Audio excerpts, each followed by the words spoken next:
बिस्मिल्लाहिर्रहमानिर्रहीम। अस्सलाम वालेकुम। 94 न्यूज़ से मैं हूं ताना। नाज़रीन ग्रामी, जैसे कि आप लोग जानते हैं, मंडी बहाउद्दीन शहर की THQ अस्पताल की बहाली के लिए प्रेस क्लब के सामने एहतजाज जारी है। आइए आपको लिए चलते हैं मंडी बहाउद्दीन प्रेस क्लब के सामने।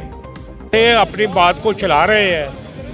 अल्हम्दुलिल्लाह आज तमाम सिविल सोसाइटी ने हमारा साथ दिया है और इंशाल्लाह हाजी इम्तियाज़ साहब को भी हमारा साथी बनना पड़ेगा और इसे तहसील हेडक्वार्टर का दर्जा देना पड़ेगा।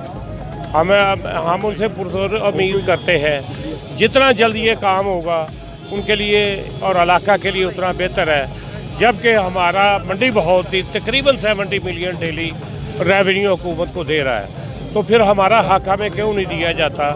ये हुकूमत वक्त का फ़र्ज़ है कि वो सेहत की सहूलतें डोर स्टेप पे दें, जबकि दूसरा अस्पताल जो डिस्ट्रिक्ट अस्पताल हम उसे फ़ाल देखना चाहते हैं, हम उसे मुतहर्रक देखना चाहते हैं, मगर उसका मतलब ये नहीं कि इस अस्पताल को उजाड़ दिया जाए जो कि शहर की 5 लाख आबादी जिसमें देहात भी शामिल है और डिस्ट्रिक्ट जेलम का जनूबी इलाका भी शामिल है, पिंड दादर खां तक से यहाँ पे मरीज़ आते हैं, उनका हक़ उनको दिया जाए।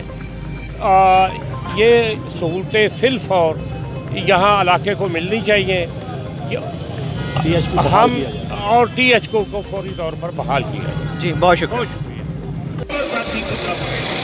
ये अवामी मुतालबा है, ये समाजी मुतालबा है, वरना आपका यहाँ पे कोई नाम लेने वाला नहीं।